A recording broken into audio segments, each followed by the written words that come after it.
മുൻ ദേവസ്വം മന്ത്രിയായിരുന്ന കടകംപള്ളി സുരേന്ദ്രനെ സത്യത്തിൽ ഉണ്ണികൃഷ്ണൻ പോറ്റി ചതിച്ചോ അതോ PS പ്രശാന്ത് ചതിച്ചോ? ആരാണ് ചതിച്ചത് എന്നുള്ളത് വലിയൊരു പ്രശ്നമാണ്. സ്വന്തം തലയ്ക്ക് മുകളിൽ വാള് തൂങ്ങി ആടുമ്പോ PS പ്രശാന്തിന് കടകംപള്ളിയെ സംരക്ഷിക്കാൻ കഴിയുമോ എന്നുള്ള ഒരു ചോദ്യം അവിടെ ഉയരുന്നുണ്ട്. കാരണം PS പ്രശാന്തിനെ കോൺഗ്രസിൽ നിന്ന് ഇങ്ങനെ തൂക്കിയെടുത്ത് വലിച്ചെടുത്ത് കൊണ്ടുവരുന്നത് കടകംപള്ളിയാണ് എന്നാണ് ഒരു സംസാരം ഉണ്ടായിട്ടുള്ളത്.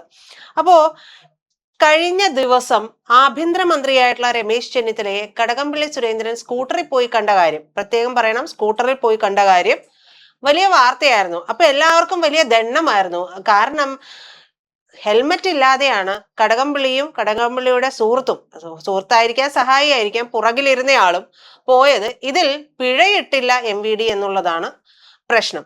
ആ പ്രശ്നം അവിടെ മാറ്റിവെക്കുന്ന ഇതുവരെ അതിൽ വലിയ തീരുമാനങ്ങളൊന്നും വന്നിട്ടില്ല. എന്തായാലും ഇതിനിടയിൽ സംഭവിച്ച വലിയൊരു മാറ്റമുണ്ട്. SITയുടെ ഒരു വലിയ കണ്ടുപിടുത്തം, നിരീക്ഷണം. ഉണ്ണികൃഷ്ണൻ പോറ്റി 4 വർഷം മുമ്പ് തന്നെ ഈ ശബരിമല സ്വർണ്ണക്കൊള്ളയ്ക്ക് പദ്ധതി ഇട്ടിരുന്നതായിട്ടാണ് SIT കണ്ടുപിടിച്ചിരിക്കുന്ന ഒരു കാര്യം. അപ്പൊ 4 വർഷം മുമ്പ് എന്ന് പറയുമ്പോൾ അവിടെ കടകംപള്ളിക്കൊരു കുരുക്കാണ്.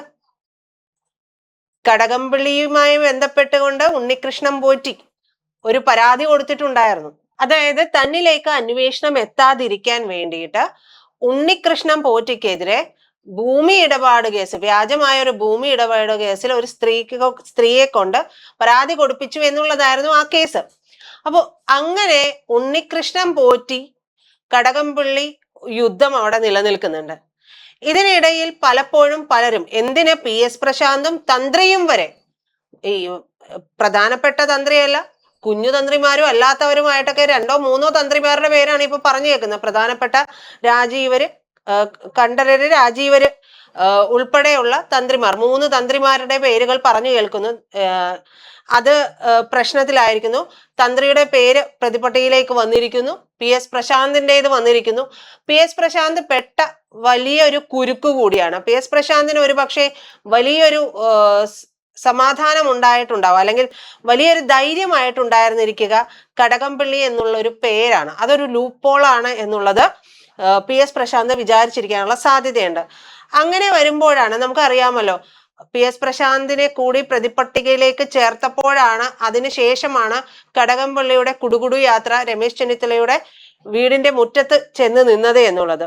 അപ്പോൾ PS പ്രശാന്ത് പ്രസിഡന്റ് ആയിരിക്കെ ശബരിമലയിൽ കഴിഞ്ഞ വർഷം നടന്ന സ്വർണ്ണ കൊള്ളയില് ഉണ്ണികൃഷ്ണൻ പോറ്റി, കൊള്ളയ്ക്കായിട്ട് ഉണ്ണികൃഷ്ണൻ പോറ്റി 4 വർഷം മുമ്പേ പദ്ധതിയിട്ടതായിട്ടാണ് അന്വേഷണ സംഘം കണ്ടെത്തിയിരിക്കുന്നത്.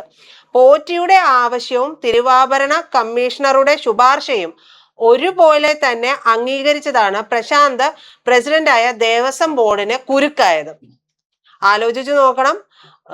ഇവിടെ PS പ്രശാന്ത് പ്രസിഡന്റ് ആയിരിക്കെ കഴിഞ്ഞ വർഷം നടന്ന സ്വർണ്ണക്കൊള്ളയ്ക്ക് വേണ്ടിയിട്ട് ഉണ്ണികൃഷ്ണൻ പോറ്റി 4 വർഷം മുമ്പേ പദ്ധതി ഇട്ടിരുന്നു.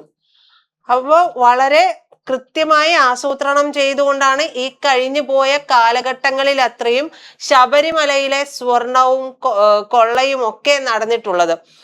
കൂടാതെ 2019 സ്വർണം പൂശി തിരികെ സ്ഥാപിച്ച ദ്വാരപാലക ശില്പത്തില് വീണ്ടും അറ്റകുറ്റപ്പണി നടത്താനായിട്ട് 2021 തന്നെ ഉണ്ണികൃഷ്ണൻ പോറ്റി ദേവസ്വം ബോർഡിന് അപേക്ഷ നൽകിയിരുന്നു. ജീവനക്കാരനായിരുന്നു പോറ്റി. ആ പോറ്റിയാണ് ദേവസ്വം ബോർഡിന് അപേക്ഷ നൽകിയത്.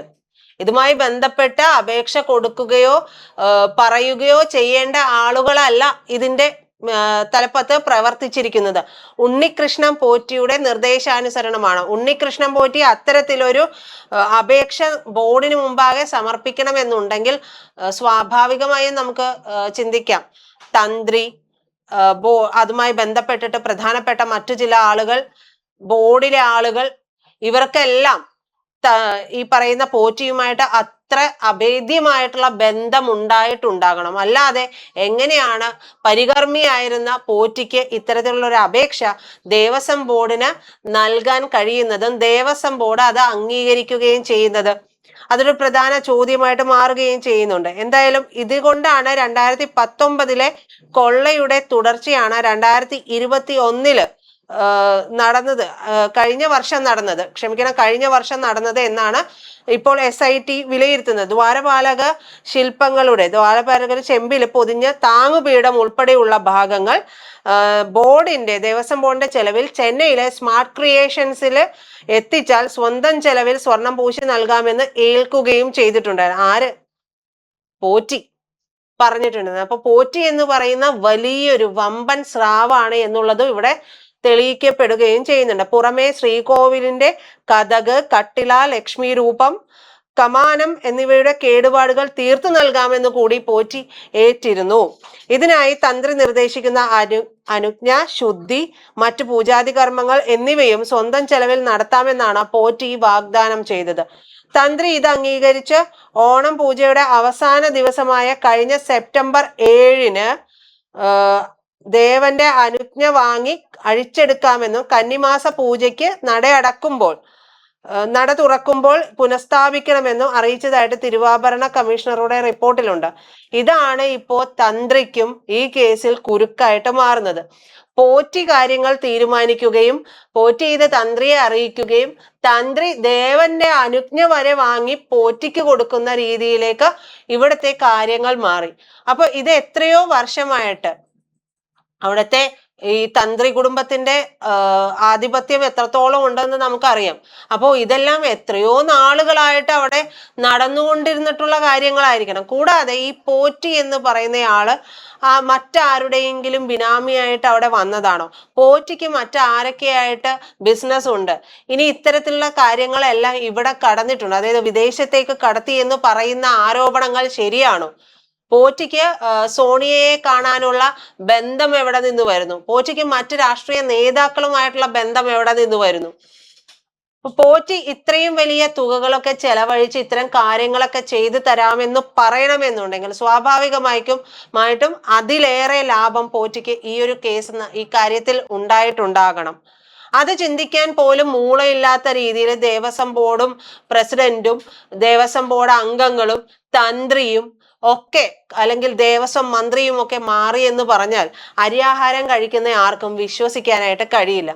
പിന്നെ നിങ്ങളൊക്കെ പടച്ചുവിടുന്ന ക്യാപ്സ്യൂളുകൾ അത് വേണമെങ്കിൽ നിങ്ങളുടെയൊക്കെ ഒരു സമാധാനത്തിന് വേണ്ടിയിട്ട് 3 നേരം വിഴുങ്ങാൻ മലയാളികൾ തയ്യാറായേക്കും. കാരണം 10 വർഷം ഭരിക്കാൻ ഏൽപ്പിച്ചതാണല്ലോ.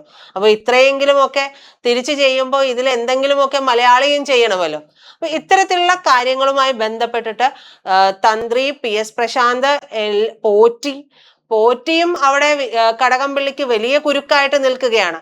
അപ്പൊ പോറ്റി കടകംപള്ളിയും തമ്മിലുള്ള ഡീൽ എന്തായിരുന്നു, ഇവർക്കിടയിൽ മറ്റെന്തെല്ലാം തരത്തിലുള്ള ഡീലുകൾ നടന്നിട്ടുണ്ട്, ഇതെല്ലാം അറിയേണ്ടത് വളരെ അത്യാവശ്യമായിട്ടുള്ള കാര്യമാണ്. കാരണം കേരളത്തിലെ ഓരോ വിശ്വാസിയും അറിയേണ്ട കാര്യങ്ങളാണ്. ഓരോ വിശ്വാസിയുടെയും പണമാണ് ആ ശബരിമലയിൽ വന്ന് വീഴുന്നത്. അപ്പോൾ ഇതെല്ലാം പൊതുജനത്തിന്, അതായത് വിശ്വാസികളായിട്ടുള്ളവർക്ക് മുമ്പിൽ തുറന്നു കാട്ടപ്പെടുക തന്നെ ചെയ്യണം. എന്തായാലും കടകംപള്ളി അധികം വൈകാതെ തന്നെ കുരുക്കിലേക്ക് പോകുമെന്നാണ് കരുതേണ്ടത്.